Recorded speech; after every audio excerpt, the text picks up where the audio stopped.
जय हिंद, नमस्कार। मैं मोहन पाठक और आज बहुत ही गंभीर मुद्दे पर हम बात करने वाले हैं और जो हमारे समाज के लिए सबसे बड़ा अभिशाप माना जाता है। और उसको अगर हम जानें, भारतीय दंड संहिता में यानी कि भारतीय कानून में उसे एक तरह से अपराध भी माना गया है। पहले अपराध नहीं माना जाता था, लेकिन आज के समय में आत्महत्या करना अपराध माना गया है।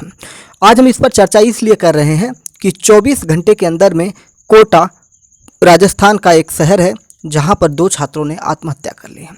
पूरे डिटेल में चर्चा करेंगे, कोशिश करेंगे और यूट्यूब से रिक्वेस्ट करेंगे कि हमारी वीडियो को प्राइवेट ना किया जाए, क्योंकि जब भी संवेदनशील मुद्दे आते हैं तो यूट्यूब अपनी पॉलिसी को लेकर बहुत ही ज़्यादा सक्रिय होता है। साथ ही साथ इस पर जो दर्शक होते हैं उनके लिए भी क्राइटेरिया फिक्स कर देता है ऑटोमेटिक, क्योंकि यूट्यूब का एल्गोरिदम खुद से चीज़ों को भांप लेता है कि क्या चीज़ें दर्शक तक पहुंचनी चाहिए, क्या नहीं पहुंचनी चाहिए। तो संवेदनशील मुद्दों को वो क्या करता है, खुद से हटा देता है। खैर, यूट्यूब से हमारा फिर से एक बार रिक्वेस्ट है कि हमारे वीडियो को चलने दिया जाए।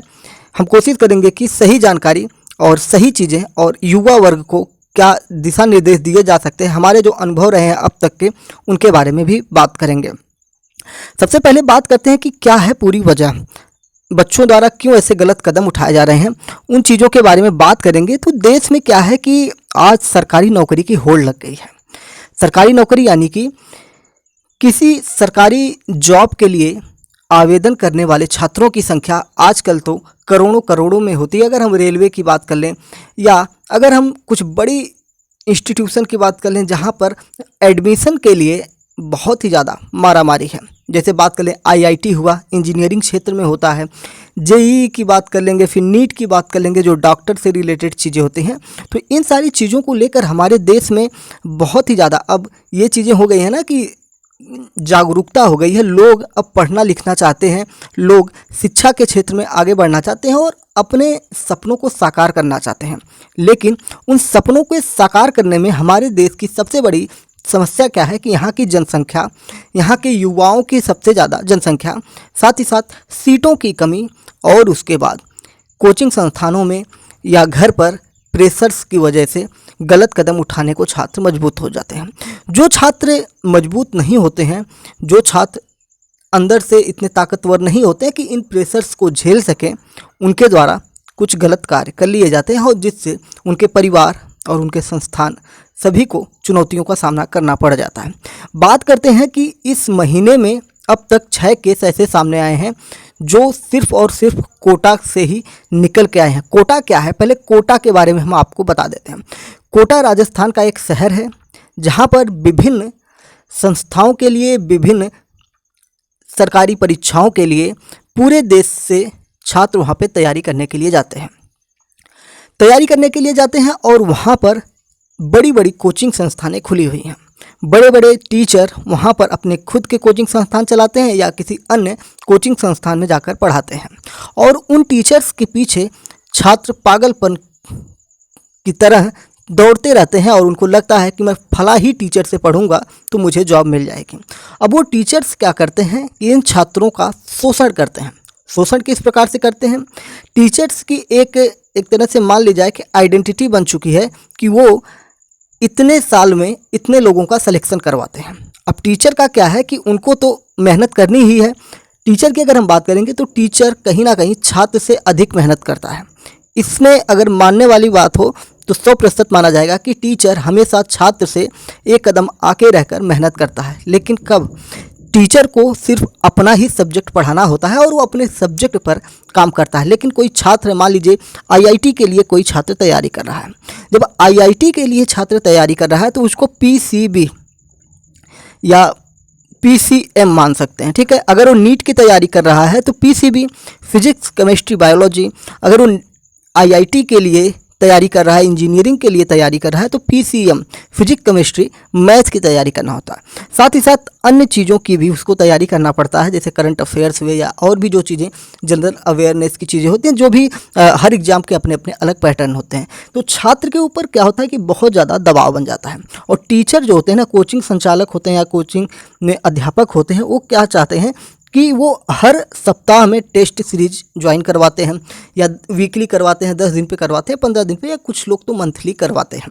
अब ये जो आईआईटी हुआ, जेईई हुआ, ऐसे जो प्रवेश के लिए छात्र पढ़ते हैं, ये पूरे साल या 2 साल के लिए इनका एग्रीमेंट हो जाता है कोचिंग के साथ।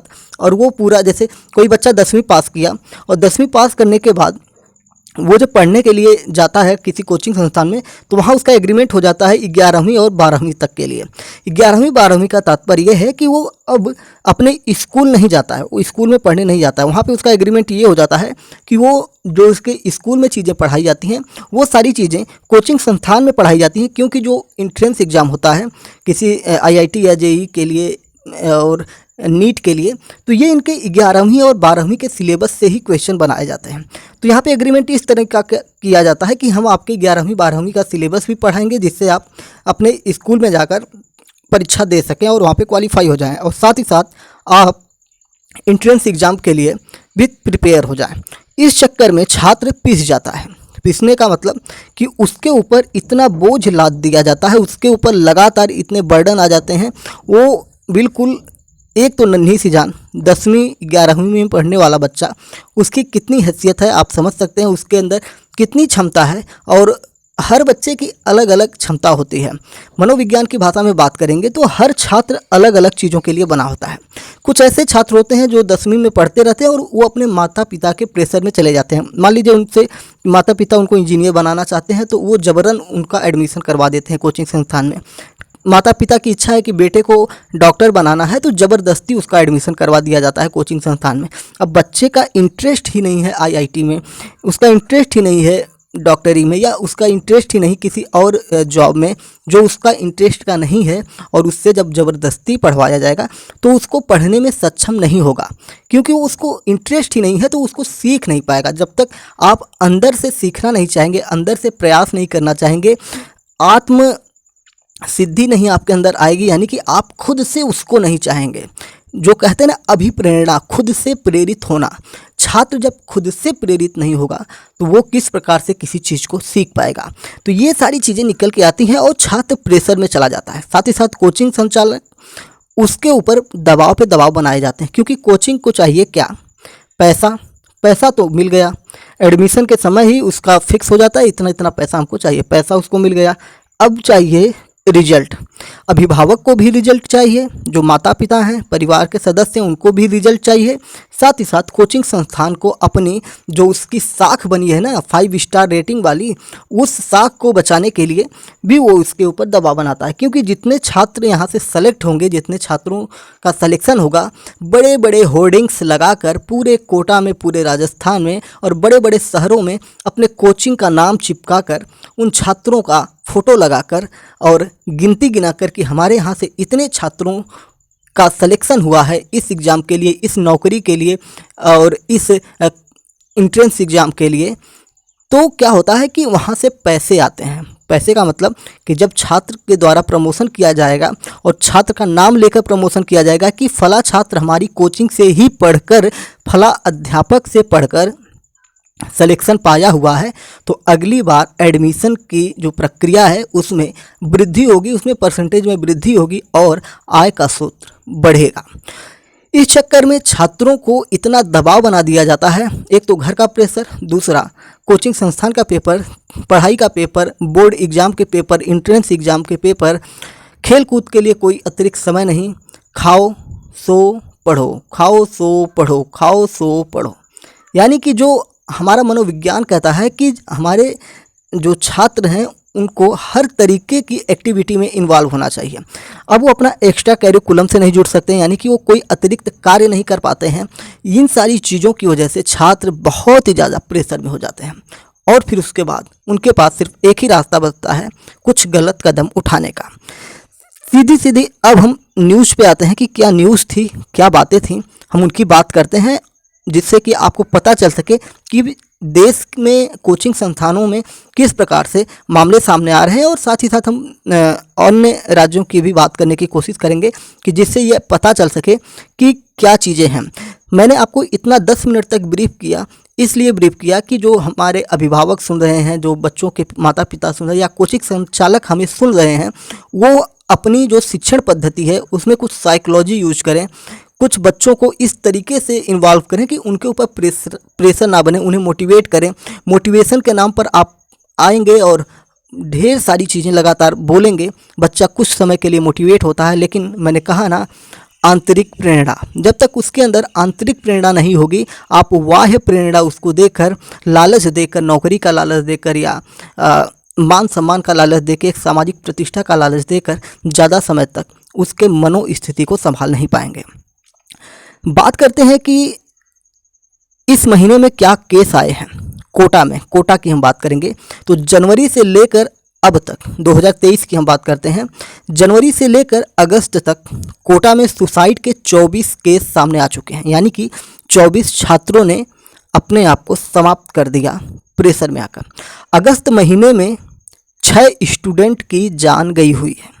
इन 24 में से 7 बच्चे ऐसे हैं जिन्हें कोचिंग में दाखिला लिए 6 महीने भी पूरे नहीं हुए थे। यानी कि इतना ज़्यादा प्रेशर वो झेल ही नहीं पाए कि 6 महीने के अंदर ही उन्होंने अपनी जीवन लीला को समाप्त कर दिया, जो कि एक तरह से उन बच्चों के द्वारा बहुत ही गलत कदम उठाया गया। उनको नहीं कर पाना था तो उनको घर वालों को कन्विंस करना चाहिए था कि हमसे नहीं हो पाएगा, हम कुछ और करना चाहते हैं, जीवन लीला समाप्त करने से कुछ होने वाला नहीं है। वो अगर समझाते तो शायद कुछ और रास्ता निकल सकता था। कोटा में औसतन हर महीने 3 छात्र खुदकुशी करते हैं। बहुत ही बड़ा डाटा है ये। साल 2022 में 15 छात्रों ने आत्महत्या की थी। यहाँ 2015 से 2019 के बीच में 80 छात्रों ने अपनी जीवन लीला समाप्त की है। बात करते हैं कि जो तत्काल में कांड हुए हैं, तत्काल में घटनाएं घटी हैं, उनमें क्या चीज़ें हैं। एक छात्र ने फांसी लगाई है और दूसरा छात्र एक 6ठी मंजिल बिल्डिंग से कूदकर अपनी जीवन लीला को समाप्त किया है। थोड़ी सी हम और भी जानना चाहेंगे कि सोचिए ये बच्चे क्या झेल रहे होंगे। रविवार को बिहार जिले की अगर हम बात करेंगे तो बिहार के रोहतास जिले का 18 साल का जो आदर्श राज था, जहां फांसी पर लटक गया, वहीं 16 साल के आविष्कार संभाजी कांसले ने इंस्टीट्यूट की 6ठी मंजिल से छलांग लगा दी और कोटा के पास कामयाबी की भले ही कितनी ही चाबियां हो, लेकिन दम तोड़ते बच्चों की ज़िंदगी बचाने वाला कोई ताला नहीं है। तो ये दोनों बच्चे जो थे ये कोटा में ही अपनी जीवन लीला को समाप्त किए हैं। आविष्कार जिन्होंने 6ठी मंजिल से कूदकर अपने आप को समाप्त किया, उनके माता पिता ने क्या सोचकर उनका नाम आविष्कार रखा था, आप समझ सकते हैं कि आविष्कार ही नाम रख दिया गया था। तो कुछ ऐसा उनसे करवाना चाहते थे कि वो दुनिया में कुछ नाम रोशन करे। खैर, अब तो हमारे बीच रहे नहीं। आविष्कार के आखिरी पल का जो सीसीटीवी है उसमें भी ये पूरा प्रकरण कैद हो चुका है। रविवार को कोटा का कोचिंग सेंटर खुला था और महाराष्ट्र के लातूर का रहने वाला आविष्कार टेस्ट पेपर देने पहुंचा। उसने पेपर दिया और रूम से बाहर निकला, लेकिन नीचे नहीं उतरा। वो 6ठी मंजिल पर गया और वहां से छलांग लगा दी। आविष्कार संभाजी कांसले का डॉक्टर बनने का ख्वाब उसे कोटा खींच लाया था और उसी ख्वाब में प्रेशर में आकर उसने ये सारा गलत कदम उठा लिया है। मामला क्या था, अगर हम इस वाले केस में मामले की बात करेंगे तो टेस्ट में क्या होता था, उस बच्चे के नंबर कम आते थे और यही इसकी वजह बनी है। कोटा के तलवंडी इलाके में रहकर नीट क्रैक करने के लिए वो मेहनत कर रहा था और माता पिता दोनों टीचर हैं। उन्होंने भी बेटे के सपने पूरा करने के लिए कसर नहीं छोड़ी। बच्चा अकेला न रहे इसलिए नाना नानी साथ थे, मगर कोचिंग में ज़्यादा नंबर लाने का दबाव दिमाग पर भारी पड़ने लगा और सही गलत सोचने का फ़र्क भी मिट गया। टेस्ट में कम नंबर जिंदगी पर हावी हो गए। प्राथमिक जांच जो प्रशासन के द्वारा की गई है उसमें पुलिस ने बताया कि आविष्कार के पिछली बार हुए रूटीन टेस्ट में कम नंबर आए थे और जिसे लेकर वह तनाव में था। नंबर कम आने से वह डिप्रेशन में चल रहा था। स्टूडेंट की हिस्ट्री भी खंगाली जा रही है कि क्या और कुछ मामला है। इस मामले में प्रशासन ने क्या कदम उठाए हैं कोचिंग संस्थानों को लेकर और क्या राजस्थान सरकार ने क्या चीज़ें इसमें कही हैं, उसकी भी बात करते हैं। एक ही दिन में जब 4 घंटे के अंदर 2 बच्चों ने अपनी ज़िंदगी को ख़त्म कर लिया है तो इस पर सवालिया निशान उठना लाजमी था और सिस्टम के लिए, प्रशासन के लिए दांव पर इससे बड़ा सवालिया निशान क्या होगा कि कुछ ही घंटों के अंतराल पर 2 छात्रों ने अपनी जीवन लीला समाप्त कर ली। वहां के कलेक्टर ने कहा कि अब 2 महीने तक कोटा में कोचिंग सेंटर में टेस्ट नहीं होगा, किसी तरह का कोई एग्ज़ाम कंडक्ट नहीं कराया जाएगा, संडे को तो बिल्कुल भी नहीं कराया जाएगा। मैंने अभी आपसे पीछे बताया कि मनोविज्ञान कहता है कि बच्चों को खेल कूद के माध्यम से उनको इस तरीके से सिखाएं कि उनके ऊपर बोझ ना लदे और संडे का एक ही दिन बचता है सप्ताह में कि उस दिन बच्चे को छुट्टी मिले, थोड़ा सा माइंड फ्रेश करे, लेकिन संडे के दिन एग्ज़ाम करवाकर, टेस्ट करवाकर उसका वो भी दिन बर्बाद किया जाता है और पूरे सप्ताह में जो उसने झेला था उसको और ज़्यादा प्रेशर में डाल दिया जाता है। कोई भी एग्ज़ाम अब 1 महीने तक नहीं होंगे, यानी कि टेस्ट सीरीज कोचिंग संस्थानों में कोई एग्ज़ाम नहीं होंगे और संडे को, रविवार के दिन तो बिल्कुल भी नहीं होगा, ऐसा प्रशासन का आदेश आया हुआ है। और इसके अलावा ये भी तय किया कि हफ्ते में एक दिन फन डे की तरह सेलिब्रेट होगा। जो बातें मैं कह रहा था उन्हीं बातों को अब इम्प्लीमेंट करते हुए राजस्थान गवर्नमेंट देख रही है कि अब प्रत्येक सप्ताह में एक दिन फन डे यानी कि मस्ती का दिन होना चाहिए, जिसमें बच्चे रिलैक्स कर सकें, अपने माइंड को फ्रेश कर सकते हैं। और उस दिन बच्चों को सिर्फ आधा दिन पढ़ाई करवाई जाए और बाकी वक्त मस्ती करवाई जाए। वहाँ के स्टूडेंट पुलिस स्टेशन खोलने का सुझाव भी दे रहे हैं। क्या कहा जा रहा है इसकी अगर हम बात करें तो वहाँ के जो एसपी शरद चौधरी हैं, उन्होंने एक और प्रपोजल दिया है और कहा कि कोटा में बच्चों के लिए खासकर एक स्टूडेंट पुलिस स्टेशन तैयार किया जाए, जिसमें बच्चों को खुलकर अपनी समस्या कहने की आज़ादी हो। और साथ ही साथ कोटा के डीएम ओपी बुनकर ने यह भी कहा है कि नियमों की पालन करना बेहद आवश्यक है और ऐसे में अगर कोई लापरवाही करता है तो उसके ऊपर कार्यवाही की जाएगी। और ये जो प्रस्ताव था इसको भेजने की भी चर्चा हो रही है। और स्टेशन खोलने और 2 महीने तक टेस्ट कैंसिल करने से अगर बच्चों के सुसाइड थम जाएंगे तो इससे अच्छा और क्या होगा। लेकिन एक सच ये भी है कि कोटा में कोचिंग सेंटर्स अपने हिसाब से काम करते हैं, इसलिए तो सरकार चलाने वाले भी कोचिंग सेंटर्स को माफिया कहने में ज़रा भी नहीं हिचकिचाते हैं। मैंने पहले बताया कि जो कोचिंग संचालक होते हैं सिर्फ और सिर्फ उन्हें पैसा चाहिए और पैसों के लिए ही वो बच्चों के ऊपर इतना प्रेशर कर देते हैं और चाहते हैं कि रिजल्ट उनका अच्छा से अच्छा आए और उसी चक्कर में सारा काम होता है। राजस्थान सरकार के मंत्री प्रताप सिंह खाचरियावास ने ये कहा है, टिप्पणी की है कि कोचिंग माफिया पैदा हो गए हैं और इनका इलाज करेंगे, यानी कि गुस्से में है राजस्थान सरकार। मुख्यमंत्री के समझाने से नहीं समझ रहे हैं तो कानून के द्वारा समझाएंगे। वहीं मंत्री महेश जोशी ने यह भी कहा कि सुसाइड के बारे में सोचना महापाप है और इनकी काउंसलिंग नहीं होनी चाहिए, बच्चों को तनाव नहीं लेना चाहिए, यानी कि इनका स्पष्ट कहना है कि बच्चों के ऊपर तनाव नहीं होना चाहिए। मंत्री गोविंद राम मेघवाल ने कहा कि आजकल युवा अवसाद से पीड़ित हैं।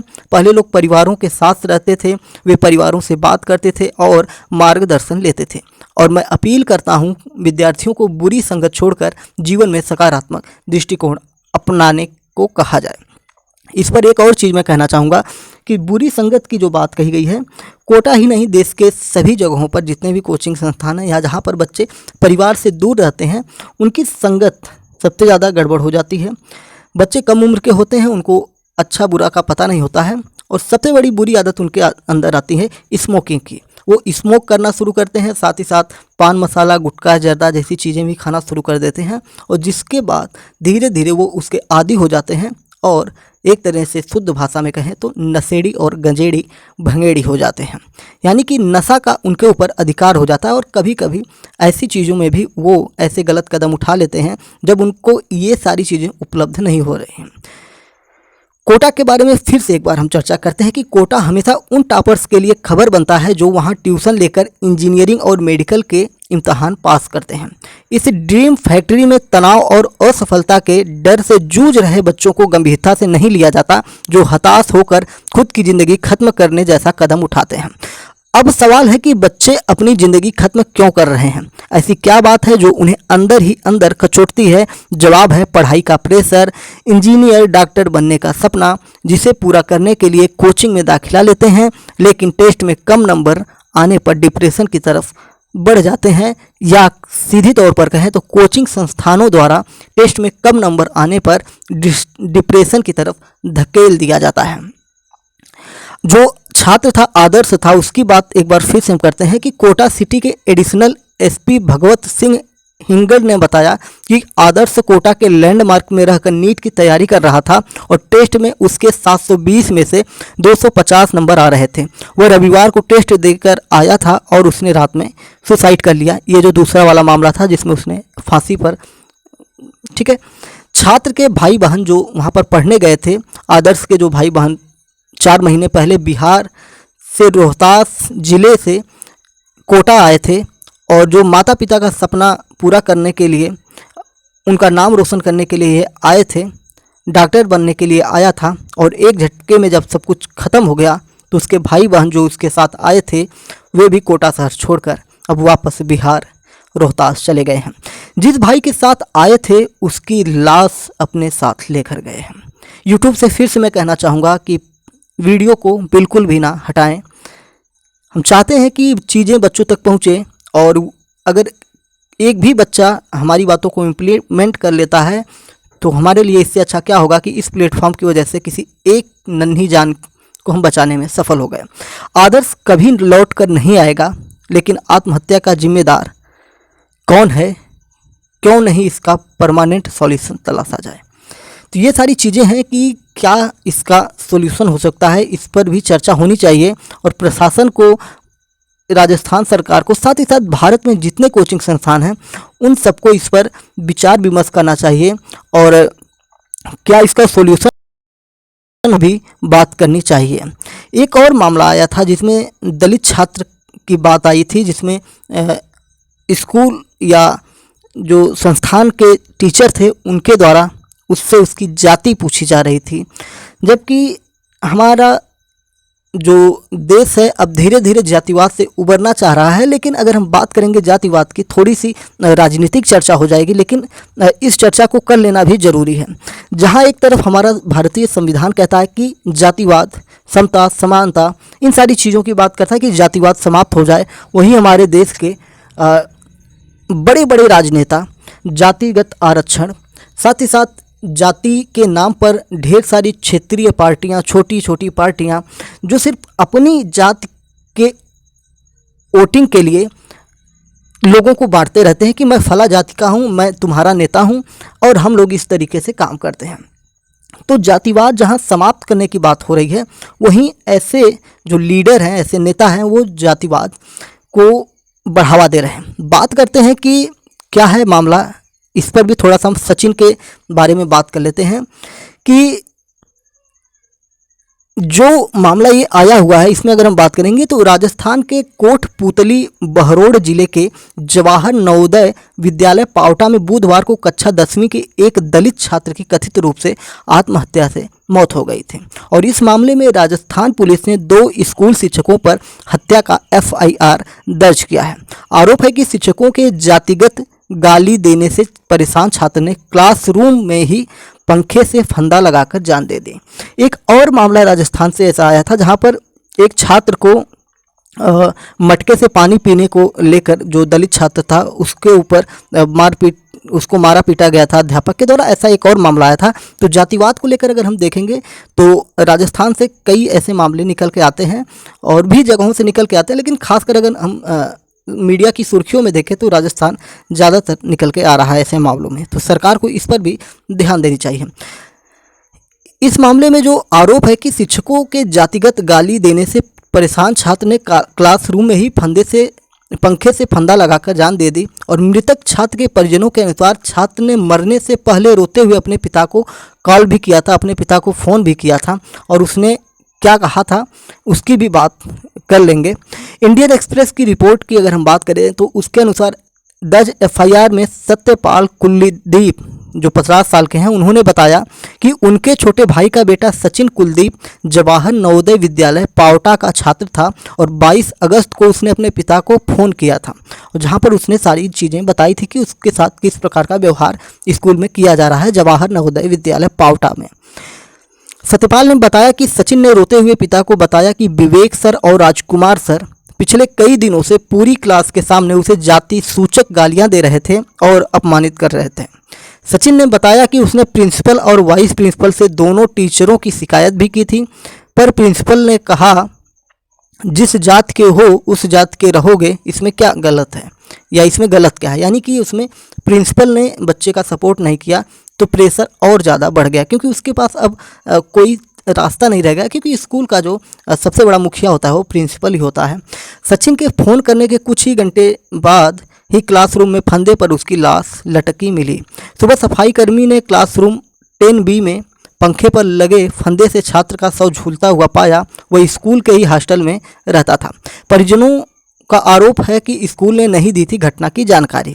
तो ये जो पूरा प्रकरण हुआ था इसकी जानकारी भी स्कूल वालों ने नहीं दिया था, ये भी मामला निकल के आया है। और शिक्षक पर जातिगत गाली और धमकी देने का भी आरोप लगाया है। जो मृतक बच्चा था उसके चाचा सत्यपाल ने दोनों शिक्षकों पर गंभीर आरोप लगाए। सत्यपाल ने बताया कि सचिन के क्लासमेट ने 22 अगस्त की शाम बताया कि दोनों शिक्षकों ने सचिन की बेइज्जती की, उसे मानसिक और शारीरिक रूप से प्रताड़ित किया। वे दोनों परीक्षा में कम नंबर आने पर सचिन को धमकाते थे। सचिन ने अपनी गलती मान ली थी, लेकिन वह लगातार कह रहा था कि जातिगत टिप्पणी करने पर दोनों शिक्षक भी अपनी गलती मान ले। इसके बाद शिक्षकों ने सचिन से पूछा क्या गाली दी थी। उसके बाद शिक्षक ने 3 बार वही अपशब्द दोहराए और सचिन को धमकी दी। यानी कि सचिन ये चाहता था कि जिस प्रकार से वो उसको जाति सूचक शब्द कह रहे हैं तो उसके लिए टीचरों को माफ़ी मांग लेनी चाहिए या उस पर अपनी गलती मान लेनी चाहिए। लेकिन टीचर अपनी गलती मानने की जगह लगातार उसको धमकी दे रहे थे। एक लड़के ने यह भी बताया कि इसके बाद राजकुमार सर ने सचिन को 2 बार थप्पड़ मारा और जातिगत अपशब्द कहे और कहा कि जो करना है कर लो। इसके बाद घटना से दुखी सचिन ने खाना नहीं खाया। उसे खाना खाने को कहने के बजाय शिक्षक ने उसे फिर डांट लगाई। अगले दिन परीक्षा थी और उसके साथी विवेक और दिलकुश पढ़ रहे थे, लेकिन सचिन बार बार उसके साथ हुए घटना को दोहरा रहा था। सचिन कहीं जाने लगा तो उसके साथियों ने पूछा कहाँ जा रहे हो, तो उसने कहा विवेक सर अब मेरा कुछ नहीं बिगाड़ सकते। इसके बाद साथियों को सुबह सचिन की मौत की खबर मिली थी। परिवार की बात करें तो परिवार ने सुसाइड की थियरी पर संदेह जताया है। उनका आरोप है कि सचिन का पैर जमीन को छू रहा था, पैर इतना नीचे था कि 30 डिग्री के एंगल पर घूम रहा था। 23 अगस्त को परागपुरा पुलिस स्टेशन में आईपीसी धारा 302-34 के तहत और SC/ST एक्ट में प्राथमिकी दर्ज करवाई गई।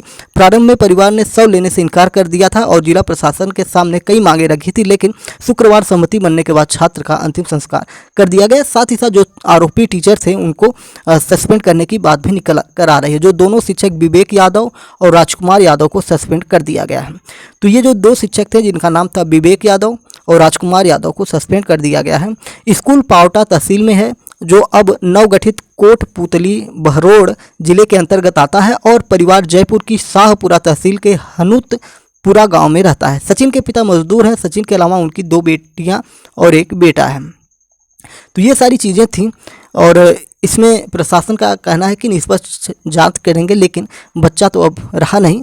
तो ये जो बड़े केस थे उनकी हमने केस स्टडी की, उनके बारे में जानने की कोशिश की कि किस प्रकार से ये मामले निकल के आ रहे हैं। और ये जो सचिन वाला घटना था, जातिगत वाला घटना था, ये 25-26 अगस्त 2023 की बताई जा रही है। तो ये लगातार जो घटनाएँ घट रही हैं इनकी अगर हम बात करें तो ये 3-4 दिनों में राजस्थान में ऐसी बड़ी घटनाएं जो सामने निकल के आई हैं। तो ये है, इसका सॉल्यूशन यही है कि बच्चों के साथ थोड़ा सा अच्छा व्यवहार किया जाए, उनके ऊपर ज़्यादा प्रेशर ना लादा जाए। बच्चे हैं और उनकी पढ़ाई को लेकर इतना उस पर प्रेशर ना लाद दिया जाए कि वो इसका सहन नहीं कर पाए। उम्मीद है कि आपको चीज़ें समझ में आ गई होंगी। सब्सक्राइब करने के लिए कह सकते हैं, इसलिए कहेंगे कि ऐसी ही चीज़ों की जानकारी आप तक पहुंचाने के लिए आप अगर हमारे साथ नहीं जुड़े रहेंगे तो किस तरीके से हम आपको चीज़ें पहुंचाएंगे, तो उसके लिए आपको हमारे साथ जुड़ जाना चाहिए। तो चैनल पर नए हैं तो MPS हिंदी चैनल को आप सब्सक्राइब कर सकते हैं, जो कि बिल्कुल फ्री है। और अपने विचार जो हैं, आपके मस्तिष्क में क्या ऐसे विचार आ रहे हैं जो इन छात्रों के हितों के लिए कुछ विचार हों, तो आप कमेंट बॉक्स में ज़रूर बताइएगा। शायद किसी बड़े अधिकारी की इस पर नज़र पड़ जाए और वो उस चीज़ को मुख्यमंत्री तक या केंद्र सरकार तक पहुंचा दे और शायद वो आपका आइडिया देश को बदल सकता है। कहते हैं ना कि एक आइडिया दुनिया बदल देगा। तो आपके विचार जो होते हैं ना, कहा जाता है कि सरकार हमेशा लोगों से सुझाव मांगती है। तो सरकार के जो कर्मचारी होते हैं वो ऐसे चैनल्स जो होते हैं, ऐसे वीडियो के नीचे के कमेंट बॉक्स भी पढ़ते हैं और उससे वो अंदाज़ा लगाते हैं कि समाज के लोग क्या चीज़ें सुन रहे हैं। तो आपका कमेंट, एक कमेंट शायद किसी आने वाले बच्चे के जो उसके मन में कुछ उलझन चल रही है उसको सही कर दे। तो आप अपने विचार, अपने आइडिया, जो विचार की बात तो अलग है, आप एक आइडिया ऐसा सोच के बताइए कि इन सारे मामलों से छुटकारा कैसे पाया जा सके, छात्रों को किस प्रकार से मोटिवेट किया जा सके। ऐसे आइडिया, ऐसे विचार आप कमेंट बॉक्स में ज़रूर बताइए। ठीक है, तो फिर मिलते हैं एक बड़ी खबर के साथ, उसका एनालिसिस करेंगे और जानेंगे। चंद्रयान 3 के बारे में हमने कुछ वीडियो डाले हैं, उनको आप ज़रूर देखिएगा, आपको बहुत सारी जानकारी उससे प्राप्त हो जाएगी। जय हिंद, नमस्कार, भारत माता की जय।